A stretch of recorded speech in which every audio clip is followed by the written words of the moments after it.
بسم اللہ الرحمن الرحیم القراءة الراشدہ الجزء الثالث کی آج کی کلاس میں ہم السلطان مظفر حلیم الکجراتی کا پارٹ 2 پڑھ رہے ہیں. یہاں تک ہو گیا تھا فغضب السلطان ورکب علی ربوۃ مرتفعۃ کی سلطان کو غصہ آیا اور سلطان غصہ ہوا اور وہ ایک اونچے ٹیلے پر سوار ہوا. ہونا کا وہاں جو اونچا ٹیلا تھا وہاں جا پہنچا. وجلس علیہ اور اس پر بیٹھ گیا.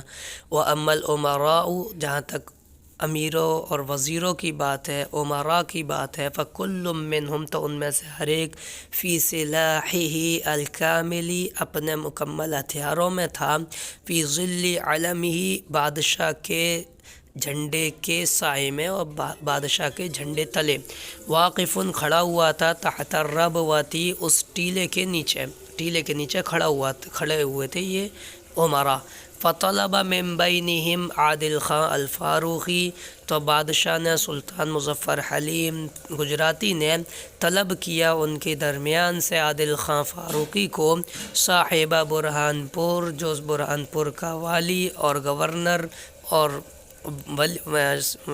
وزیر تھا. وقلدہ امارت العسکری المجہزی اور اس نے اس کو ذمہ داری سونپی ایک تیار لشکر کی امارت کی. ایک تیار یعنی ہتھیاروں سے لیس لشکر کا امیر بنایا.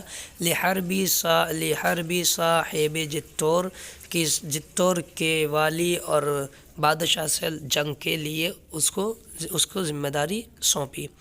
وخلع علیہ اور اس کو جنگی لباس پہنایا. وقلدہ سیفا اور اس کو ایک تلوار دی. وحیاضۃ اور نیزہ دیا. ومجنن اور ڈھال دی.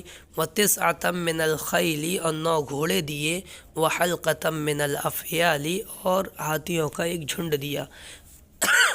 وَأَوْصَاهُ وَوَدَّعَهُ اور اس کو وصیت کی مطلب اس کو گائیڈ کیا اور اس کو الوداع کہا. وَكَذَلِكَ طَلَبَ فتح خان صاحب راہدن پور اور اس نے اسی طرح فتح خان کو طلب کیا جو راہدن پور کا والی تھا. وَأَعْطَاهُ مِثْلَهُ اور اسی طرح کا سامان اس کو بھی دیا. وَكَذَلِكَ طَلَبَ قوام خان اسی طرح سے اس نے قوام خان کو طلب کیا یعنی بلایا. ثم اوصاہما بعادل خان پھر ان دونوں کو عادل خان کی اتباع کرنے کا حکم دیا. وودعہما اور ان دونوں کو بھی الوداع اور رخصت کیا. ثم استدعى عسكر هؤلاء پھر سلطان مظفر حلیم نے ان کے لشکر کو بلایا. ووعدہم جمیلا اور ان سے بہت اچھا وعدہ کیا. وخص وجوہ العسکری بالاقبیۃ اور اس نے لشکر کے چہروں کو کپڑوں سے خاص کیا.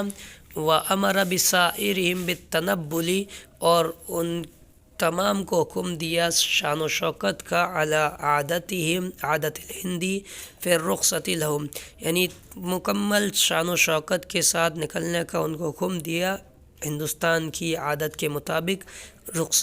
ان سے رخصتی کے وقت یعنی جب رخصتی ہوتی تھی تو ہندوستان کی جو عادت تھی بڑی شان و شوکت کے ساتھ ان کو رخصت کیا جاتا اسی طرح ان لشکروں کو بھی رخصت کیا. وَنَهَضَ إِلَى مَنْزِلِهِ الْأَوَّلِ اور ان کے ساتھ پہلی منزل تک گیا. وَجَدَّ فِي أَسْبَابِ الْفَتْحِ اور فتح کے اسباب میں بڑی جد و جہد کی بڑی کوشش کی. وَدَخَلَ الْقَلْعَةَ عَنْوَةً فِي ثَانِي يَوْمِ نُزُولِهِ اور قلعے میں زبردستی داخل ہو گیا اپنے پڑاؤ ڈالنے کے دوسرے دن ہی جنگ کے لیے آنے کے دوسرے دن ہی.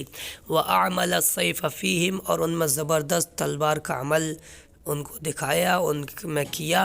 وَكَانَ آخِرُ أَمْرِهِمْ اور دشمنوں کا ہم کی ضمیر دشمن یہ جن سے مقابلہ ہے مسلمانوں کا ان کا آخری امر کام یہ تھا انہم کی وہ سب دخلوا مساکنہم مسکن جمع مساکن اپنے گھروں میں داخل ہو گئے. وغلقوا الابواب اور دروازوں کو بند کر لیا انہوں نے دروازوں کو بند کر. واشعلوها نارا اور انہوں نے آگ جلائی گھروں میں آگ لگائی.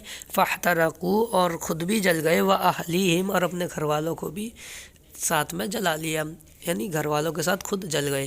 والسلطان تحت تحت المظلتی اور بادشاہ سائے کے نیچے تھا، وہکذا محمود اور اسی طرح محمود بھی، وہما یسیران رویدن رویدن اور وہ دونوں دھیرے دھیرے بڑھ رہے تھے، چل رہے تھے، والدماء تسیل کالعین اور خون جاری تھا، بہہ رہا تھا، کالعین الجاریتی جاری چشمے کی طرح، فی سکک القلعتی قلعے کی گلیوں میں، من کل جانب ہر جانب اور طرف سے، الی مخارج الماء منہا ان نالیوں کی طرف جن سے پانی نکلتا تھا، وبلغ عدد القتلى من الکفرة 19,000 اور پہنچ گئی مقتول کی تعداد، مقتولین کی تعداد یعنی قتل ہونے والے لوگوں کی تعداد کافروں میں سے 19,000، 19 19 9 10 اور 1000، سوا من غلق بابی اور یہ ان کے علاوہ تھے جنہوں نے من غلق بابہ اپنا دروازہ بند کر لیا، واحترق اور اپنے آپ کو جلا لیا، وسوا اتباعہم اور یہ 19,000 کی تعداد ان کے علاوہ تھی جو ان کے متبعین تھے یعنی غلام تھے، یعنی غلاموں کے علاوہ۔